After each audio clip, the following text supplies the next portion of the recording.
Moi, fake dating, j'adore ce trope. Le tome 2 s'appelle Rebel Witch. Enfin, j'ai trouvé qu'il fallait être concentré.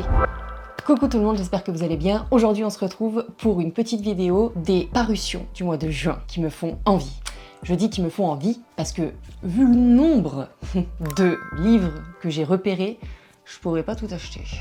Donc, il faut faire des choix. Ça va être difficile, mais on va essayer. Le premier que j'ai sélectionné, c'est une romance. Je trouve que les romances en été, c'est ce qui passe le mieux. J'ai envie d'un truc léger, j'ai envie de rire. Donc j'ai sélectionné Funny Story de Emily Henry. Funny Story, ça parle de quoi? Daphné et Miles qui se retrouvent à faire de la coloc après que leurs conjoints respectifs aient décidé que ils étaient faits l'un pour l'autre. Voilà. Donc eux, ils se retrouvent le bec dans l'eau, ils décident de faire une coloc et ils décident surtout de faire semblant d'être en couple. Moi, fake dating, j'adore ce trope. On sait toujours où ça mène, mais franchement, je trouve ça rigolo. Voilà, j'avais envie d'un truc pas prise de tête, un truc léger. Je pense qu'avec ce bouquin, je vais en avoir pour mon argent. Voilà. Premier bouquin. Ensuite, deuxième bouquin sélectionné, on reste toujours sur de la romance. C'est encore une romance d'Emily Henry, ça s'appelle Happy Place. Il est sorti en poche, je crois, le 4 juin. Happy Place, ça parle de quoi? C'est une bande de potes qui se retrouvent depuis 10 ans dans un cottage pour passer des vacances. Sauf que cette année, en fait, Harriet et Wine, en fait, ils ont rompu depuis 6 mois, sauf qu'ils décident de le dire à personne et de faire comme si en fait ils étaient toujours ensemble et gâcher les vacances de personne, mais ils savent très bien que c'est la dernière fois. J'ai l'impression qu'il y a un petit trope seconde chance, je suis pas vraiment fan de ce trope, mais bon, pourquoi pas. De toute façon, j'ai l'impression que Emily Henry, c'est un peu la queen de la romance, un peu feel good, tout ça, donc let's go. Ensuite... parce que j'ai pris des petites notes. Le troisième livre du coup que j'ai sélectionné, c'est un fantasy, c'est Fireborn. J'ai noté loyauté, amour, il y a des dragons.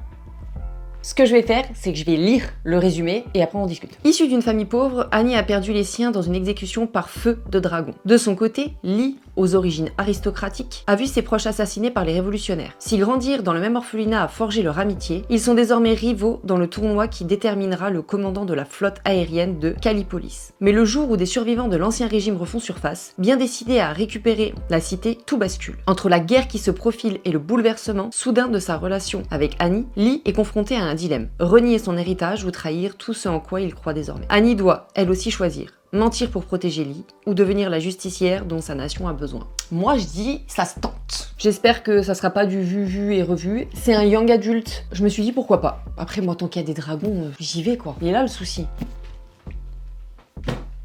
Le quatrième livre que j'ai noté, c'est Le bronze et l'ambre de Sama Gailly. C'est le spin-off du roman Le chêne et la foudre que j'avais adoré. Si vous l'avez pas lu, dans ma dernière vidéo sur les fantaisies qui sont à lire absolument, j'en parle. Donc si vous voulez aller voir. Vu que c'est un tome, enfin c'est un spin-off, je peux pas du coup parler de ce tome-là sans un peu spoiler ce qui s'est passé dans le tome 1. Donc tout ce que j'ai à vous dire, c'est que je suis obligée de lire ce roman. Parce que là je spoil pas le résumé, mais c'est ce qu'il y a dans le résumé, mais je spoil pas ni le tome 1 ni le tome 2. On parle de pirates, on parle de dragons, en fait c'est tout. M'en dites pas plus, moi je fonce pirate, dragon, et un univers que j'ai adoré, je fonce. Et vous aussi vous devriez foncer. Ensuite le cinquième, je ne l'ai toujours pas parce que quand je suis allée en librairie il n'était pas sorti, et puis il y a des priorités, je ne veux pas tout acheter à cause du budget. J'en veux beaucoup à mon mari. Bref. Donc, c'est le tome 2 de Heartless Hunter. Donc ça, c'est le tome 1. Le tome 1, si vous l'avez pas lu, il est juste génial. Si vous aimez les sorcières, les chasseurs de sorcières. Bon, eux, on les aime pas trop, mais bon. Enemies to lovers de qualité, qui est pas toujours le cas. Et puis là, c'est enemies to lovers, to enemies to lovers, to enemies to lovers, to... Voilà. Le tome 2 s'appelle Rebel Witch, il me semble. Donc, je vais pas vous parler du résumé du tome 2. Si vous avez lu le tome 1, vous savez comment il se finit, ce tome. C'était incroyable. Fonce! Quelques heures après avoir tourné ma vidéo, j'ai pas pu résister. Ok, il est à l'envers! Tadam! J'essaye de le lire rapidement pour vous faire un retour. Il y aura sûrement une vidéo dédiée à ce roman parce que le tome 1 était incroyable. Donc j'en attends beaucoup de ce tome 2 étant donné comment il finit. Ce que je vous ai pas dit, c'est que quand je suis repartie avec ce roman, je suis pas repartie qu'avec lui. Je suis repartie avec Ne pars pas sans moi, un petit poche de Jennifer Niven et David Levitin. Ça faisait longtemps qu'il me faisait envie. J'ai vu pas mal de retours sympas. Je vous lis le résumé. Béa et son frère Ezra ont toujours été là l'un pour l'autre, même dans les moments les plus difficiles, où le mot famille semblait vidé de tout sens. Mais un matin, Béa n'est plus là. Elle est partie sans un mot, sans laisser de lettres, juste une adresse mail cachée à l'intention d'Aise. Sympatoche. Et donc, le deuxième, c'est Les Petites Reines de Clémentine Beauvais. Celui-là, vous avez dû le voir passer beaucoup de fois parce que je crois qu'il est sorti en poche il y a un moment en plus. Donc Les Petites Reines, c'est sacré boudin de l'année sur Facebook. Mireille, Astrid et Akima n'ont pas l'intention de se lamenter tout l'été. Ansel, direction Paris et la garden party de l'Élysée, où elles ont chacune une excellente raison de se rendre. Tandis que les boudinettes pédalent, les réseaux s'emballent. Donc je suis super contente. Je pense que je vais les lire vite parce que c'est des poches, ils sont pas très gros. Du coup, 2 petits poches, mais bon, les poches, ça compte pas. Quoi? Moi je l'avais oublié lui. Ensuite, celui-là, je suis pas sûre de moi. C'est encore un young adulte. Oh, je sais même pas comment ça se prononce. Hair of Storms. Oh, je suis l'américaine. J'ai noté une citation. En venant au monde, j'ai failli le noyer. Je suis la fille dont les tempêtes ont secoué le royaume et je viens pour ma couronne. J'aurais jamais assez d'argent. Je vais pas vous lire le résumé parce que je le trouve... En fait, je le trouve assez spoilant, mais j'ai fait un mini résumé du résumé. T'as compris ou pas? Et j'espère que ce sera pas mal du coup. Des aristocrates qui maîtrisent le pouvoir d'un élément, plus des épreuves pour déterminer les futurs dirigeants de l'Empire. Blaze, qui est une chante-pluie, est née dans la mauvaise famille. Elle est née dans la famille des manieurs de feu. Donc on pouvait pas moins bien tomber. Elle vit cachée, elle sort pratiquement jamais, etc., etc. Quand elle est venue au monde, il y a eu une tempête dévastatrice qui a fait des milliers de morts. Mais elle va pas pouvoir se cacher longtemps, puisqu'il va y avoir des épreuves pour déterminer les nouveaux dirigeants de l'Empire, et elle va être appelée. J'espère que c'est un résumé pas trop dégueu. Je trouvais ça sympa, peut-être pas innovant, mais au moins ça a le mérite de changer un petit peu de ce qu'on a l'habitude de lire en fantasy. Donc le 7e livre, je sais pas trop si je vais le prendre ou pas. C'est un tome 2, donc je vais vous toucher un mot sur le tome 1 si vous avez envie d'approfondir. Je vous laisserai aller sur mon compte Insta, parce que j'en avais fait une chronique. Allez la lire. Celui-là, c'est le tome 1. Curious Style de Pascal Lasselle. J'avais beaucoup aimé, mais c'est ultra riche, c'est hyper dense. C'est de la fantasy, c'est du young adulte. Les thèmes, Dark Academia, pouvoir de la lune et des marées d'ailleurs, c'est ce qui m'avait attiré dans la lecture du tome 1, c'est que vraiment ça changeait. En fait, selon votre jour, votre mois de naissance, l'heure, etc., le positionnement de la lune fait que vous appartenez à certaines maisons. En fait, c'est des maisons, si je me souviens bien. Attendez, bougez pas. Oui, voilà. Vous appartenez à certaines maisons, c'est-à-dire maison de la nouvelle lune, maison lune croissante, maison pleine lune, ce qui est génial. Donc, selon votre jour, année, naissance, etc., donc vous appartenez à certaines maisons et vos pouvoirs sont en fonction du positionnement de la lune. Par exemple, là, vous êtes un guérisseur, don de se guérir et guérir les autres, clairvoyant, don de prophétie et de vision psychique, passeur, marée montante, don de voir au-delà du voile et de communiquer avec les esprits. J'ai trouvé ça hyper cool en fait. Je me suis régalée, sauf que j'ai trouvé ça quand même un petit peu redondant. Enfin, j'ai trouvé qu'il fallait être concentré vraiment à fond, corps et âme dans ce bouquin parce que il y a quand même des choses assez techniques. Bref, pour en revenir au tome 2, je le prendrai mais peut-être pas tout de suite. Voilà. Le 8e livre que je n'ai toujours pas. Celui-ci sort le 12 juin. Et là, celui-là, je l'attends avec impatience. Il s'agit de Quand nos os retourneront à la terre de V. Schwab. Que dire, que dire, que dire? Vampire, vengeance, femelle rage, mystère, ne m'en dites pas plus.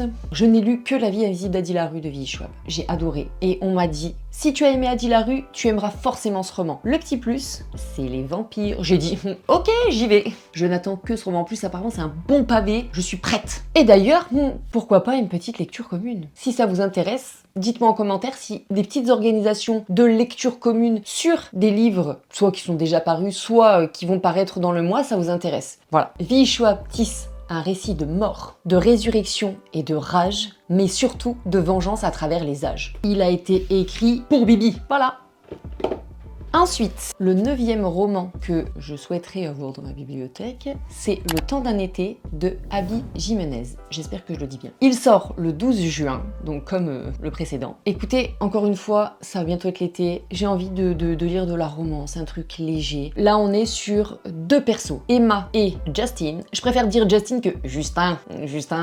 On est sur 2 persos, Emma et Justin, qui rencontrent des personnes voilà, avec qui ils sortent, etc. Et au moment où ils rompent, les personnes avec qui ils étaient rencontrent leur âme sœur. Donc ce qu'ils vont faire, c'est qu'ils vont se dire, tiens, on est maudits, on va sortir ensemble, un peu pour conjurer le sort, t'as vu ? On va rompre, et après, on trouvera nos âmes sœurs respectives, quoi. En tout cas, c'est une première pour moi, donc j'ai hâte de découvrir sa plume, son univers, etc. Ensuite, et là, la vidéo part en cacahuète. C'est-à-dire que c'est les tomes 2 et 3, tome 2 ou 3 de certains livres que soit j'ai lu que le tome 1, soit j'ai le tome 1 dans ma palle et je les ai pas encore lus, mais je sais que je vais les aimer. Si toi aussi tu fais ça, hésite pas à me lâcher un petit commentaire, je me lâcherai, ouais d'accord. Je me sentirai moins seule. Ce mois-ci sort le tome 2 de La maison au milieu de la mer céruléenne de T.J. Klune. Je suis nulle parce que je sais que ce roman va me plaire. Parce que je l'avais commencé, hein. Ne m'engueulez pas. Sa plume, elle est incroyable, ses personnages le sont aussi. C'est un peu, on m'a dit, une lecture doudou. Et je pense qu'il y a des moments où je peux lire ce genre de choses et il y a des moments où je ne peux pas les lire, c'est tout, c'est comme ça. Et je pense que je l'ai commencé à un moment où j'avais pas forcément envie de ça et malheureusement je l'ai mis de côté, c'est la vie. Je me dis que je vais lire cet été, parce que c'est pas possible là. Ça parle d'orphelinat, de la condition des enfants, il y a visiblement une histoire d'amour, et les messages qu'il fait passer, j'ai l'impression, sont très beaux. L'acceptation de soi, l'acceptation des autres, des différences, voilà. Sachez que le tome 2, il est déjà sorti en librairie, puisqu'il sortait le 5 juin, et en plus... le tome 2 a l'air d'être d'une beauté sans nom, avec son petit jaspage, avec une espèce de phénix là. Non, Cynthia, tu n'es pas matérialiste. Non. Ensuite, ce mois-ci, sort le tome 2 de Assistant to the Villain. Celui-ci, je ne l'ai pas lu non plus. Je vous explique. J'ai un petit peu l'impression que quand il y a une hype énorme autour d'un roman, j'ai l'impression que quand il sort en français, ça ressemble comme un soufflet. En fait, j'ai pas envie de lire ce que tout le monde est en train de lire, c'est très con. J'ai trop peur d'être déçue, il y a trop de hype autour. C'est ce que ça m'a fait pour ce bouquin-là, étant donné la vibe un petit peu cozy fantasy. Donc j'ai envie de le lire au mois d'automne. Au mois d'automne. J'ai un peu envie de le lire autour du mois d'octobre, en automne. C'est un petit peu la veille que moi j'ai l'impression qu'il se dégage de ce roman. Donc le tome 2 est déjà sorti puisqu'il sortait le 4 juin, qui s'appelle Apprentice to the Villain, si ça vous tente. Ensuite le dernier, alors là accrochez-vous, c'est un tome 3 qui sort. L'année dernière est sorti le tome 2 de Fourth Wing de Rebecca Yarros. J'ai adoré ce tome 1, ça a été un coup de cœur, c'était génial. Bon moi il y a des dragons, j'étais en folie, mais j'étais en folie furieuse. J'ai adoré les personnages, j'ai adoré les dragons, surtout les dragons franchement. Je vous lis ça du coup. Un dragon sans cavalier est une tragédie, un cavalier sans dragon est mort, Codex du dragonnier, article 1, section 1. L'année dernière, je me suis ruée sur le tome 2 qui est Iron Flame. Je devais le lire en lecture commune avec Camille, je l'ai pas lu. Donc en fait le tome 2 de Fourth Wing est toujours dans ma bibliothèque. Voilà. Donc le tome 3, évidemment, je vais pas l'acheter de suite. Je sais qu'il y en a plein qui le font ça. Hein, vous achetez plein de tomes, et moi la première. J'ai un petit peu envie de me freiner là-dessus et de me dire, ben si t'as pas lu le tome 2, t'achètes pas le tome 3. Ça me pousse à lire les tomes 2 ou les tomes 1 pour pouvoir acheter les tomes... T'as compris la logique ou pas? Pas sûr. Pas sûr que ce soit logique d'ailleurs. Mais si, c'est logique. Voilà, le sang et la cendre, je les ai tous, à part celui qui vient de sortir là. J'ai lu le tome 1, ça sert à rien. Ça se trouve, le tome 2, je vais dire c'est nul. Le tome 3, je vais dire que c'est pourri. Et je vais revendre la saga. Ça sert à rien. Bon, j'avais adoré le tome 1, ça avait été incroyable. J'étais en PLS à la fin du tome 1. Bref, Onyx Storm, qui est le tome 3 de Fourth Wing, sort le 18 juin, il me semble. Voilà, c'est la fin de cette vidéo, j'espère que ça vous aura plu. N'hésitez pas à me dire en commentaire si je vous ai donné envie d'en lire certains, si certains étaient dans votre wishlist, si vous en avez déjà lu en VO, si vous allez craquer pour des tomes 2 ou 3, si vous faites pareil que moi et que vous achetez plein d'autres livres alors que vous n'avez pas lu les tomes précédents. N'hésitez pas à liker et à vous abonner, ça me donne de la force et ça me donne carrément envie d'en faire d'autres. Vos retours m'encouragent, donc je vous dis à une prochaine vidéo, ciao!